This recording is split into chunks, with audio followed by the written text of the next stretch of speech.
বন্ধুরা, বলা হয় যে শ্রীমদ্ ভাগবত গীতা শুধুমাত্র একটি ধর্মের জন্য নয়, এটি পৃথিবীর প্রতিটি মানুষের পড়া এবং বোঝা উচিত, যাতে সেই ব্যক্তি তার জীবনে সুখ, শান্তি ও সাফল্য লাভ করতে পারে।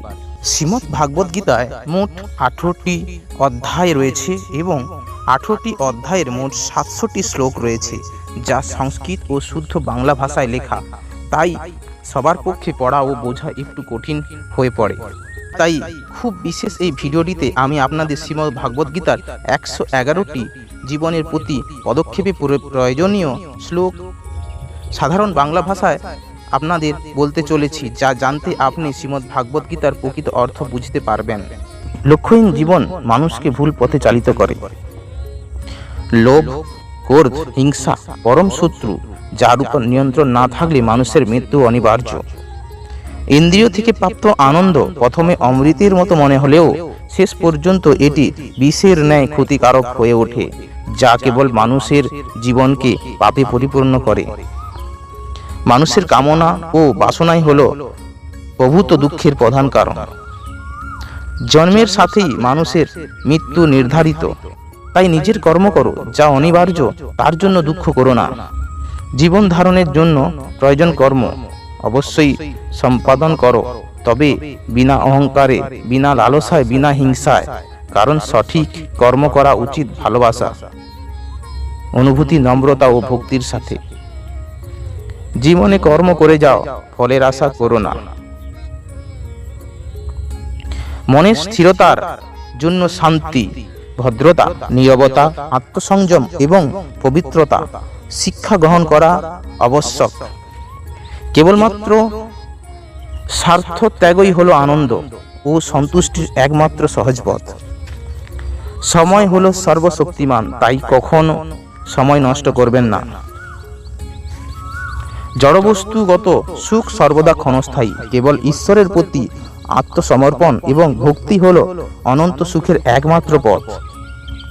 যা হয়েছে তা ভালোই হয়েছে, যা হচ্ছে তা ভালোই হচ্ছে, যা হবে তা ভালোই হবে। তাই ভবিষ্যতে কি হবে তাই নিয়ে ভেবে লাভ নেই, বর্তমান নিয়ে পরম আনন্দে বাঁচতে শিখুন। নিজের মনকে সর্বদা কর্মের উপর স্থির করো, কর্ম ফলের উপর নয়। লোভ, ক্রোধ, হিংসা হলো মানুষের প্রধান শত্রু, যা নিজের অজান্তে জীবনের সবচেয়ে বেশি মূল্যবান জিনিস সবচেয়ে ক্ষতি করে। কারণ সময় হলো পরম ক্ষমতাবান, যা কারোর জন্য থেমে থাকে না।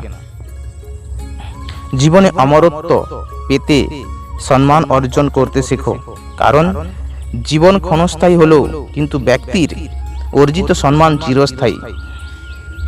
সর্বদা মনে রাখবে, জীবনে যত কঠিন পরিস্থিতির মধ্যে দিয়ে যাবে, তেমন ব্যক্তিত্ব ততই বেশি প্রখর হবে।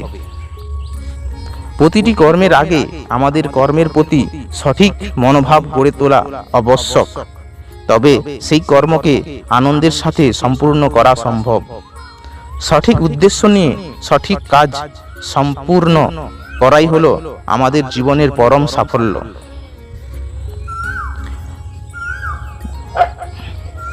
বৈষয়িক জগৎ মানুষের কাছে প্রথমে আনন্দ ও সন্তুষ্টি যেমন নিয়ে আসে, ঠিক তেমনি সময়ের সাথে বহু দুঃখ কষ্ট বয়ে নিয়ে আসে।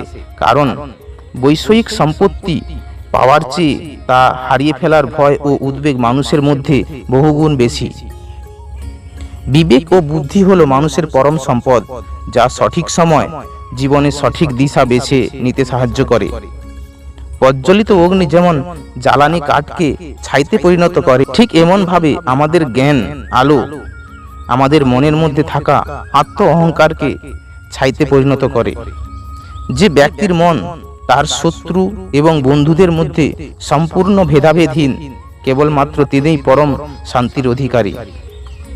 মানুষের মনের উপর পূর্ণ নিয়ন্ত্রণ থাকলে সেই স্থিতিতে মনকে বলা হয় আমাদের পরম বন্ধু। ঠিক এইভাবে মনের উপর যদি নিয়ন্ত্রণ না থাকে, তবে সেই স্থিতিতে মন হয়ে ওঠে আমাদের পরম শত্রু। ষড়রিপুর উপর প্রভূত নিয়ন্ত্রণ হলো একজন সফল মানুষের প্রধান পরিচয়। অন্ধকারময় সময় হলো জীবনের সঠিক আশার আলোর পথ প্রদর্শক। সততার সাথে কর্ম করতে জীবনে বহু বাধার সম্মুখীন হতে হবে। ধৈর্য থাকলে অবশেষে গর্বের সাথে জয় তোমারই হবে। নিজের সাথে সর্বদা অপরের তুলনাই হলো মানুষের দুঃখের প্রধান কারণ। নিঃস্বার্থ সেবার মাধ্যমে আপনি সর্বদা ফলস্বরূপ হবেন এবং আপনার সমস্ত আকাঙ্ক্ষার পূর্ণতা পাবে। যা হয়েছে জগতের ভালোর জন্য হয়েছে, যা হচ্ছে জগতের ভালোর জন্যই হচ্ছে, যা হবে তা জগতের ভালোর জন্যই হবে। একজন জ্ঞানী ব্যক্তি পরিচয় নিজের শত্রুর থেকে ঘৃণার বদলে তাকে ভালোবাসা ফিরিয়ে দেবে। যে ব্যক্তির মধ্যে অহংকারের মাত্রা যত বেশি, সেই ব্যক্তির জ্ঞানের পরিধি ততই কম।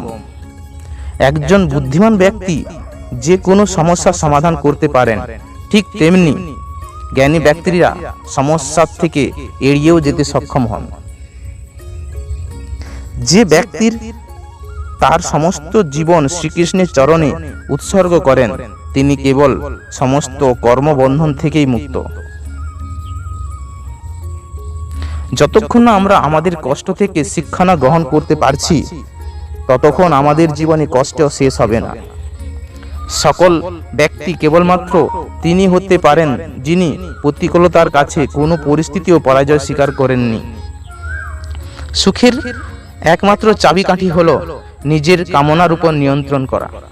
ক্রোধ বুদ্ধিকে গ্রাস করে, লোভ মনুষ্যত্বকে গ্রাস করে, চিন্তা আয়ুকে গ্রাস করে, অহংকার মনুষ্যত্বকে গ্রাস করে। তোমার কর্ম যদি সঠিক হয়, পৃথিবীর সমস্ত মানুষ তোমার বিপক্ষে হলেও জানবেন ভগবান আপনার সঙ্গেই থাকবেন। মানব জীবনের চিরন্তন সত্য হলো মৃত্যু, যা প্রতিটি মানুষের জীবনে নির্ধারিত। জীবনে ভয়ের উপর নিয়ন্ত্রণ রাখা আবশ্যক, কারণ ভয় হলো এমন এক অনুভূতি যা মানুষকে জীবনের প্রতিটি প্রয়াসে বাধা সৃষ্টি করে। আমি সৃষ্টি, আমি পালন কর্তা, আমি এই সৃষ্টির সংহারক। এই জগতের প্রতিটি বস্তু আমার থেকে সৃষ্টি ও আমার মধ্যেই শেষ। সঠিক সময়ে সঠিক শব্দ চয়ন যেমন অচেনা মানুষকে পরম আত্মীয়তার সম্পর্কে আবদ্ধ করতে পারে, ঠিক তেমনি ভুল শব্দ চয়ন মানুষকে পরম আত্মীয়কেও পরম শত্রুতে পরিণত করতে পারে। সমস্যা মানেই জীবনে থেমে যাওয়া নয়, সমস্যার অর্থ হলো নতুন কিছু শিখে সমাধানের পথ খুঁজে বের করা। ভগবান শ্রীকৃষ্ণ গীতার এই বাণী দ্বারা সমস্ত জগৎকে এই জড় জগৎ থেকে দূরে থাকার পরামর্শ প্রদান করেছেন। আমার এই ভিডিওটি যদি ভালো লাগে আপনারা অবশ্যই লাইক করবেন, কমেন্ট করবেন। হরে কৃষ্ণ।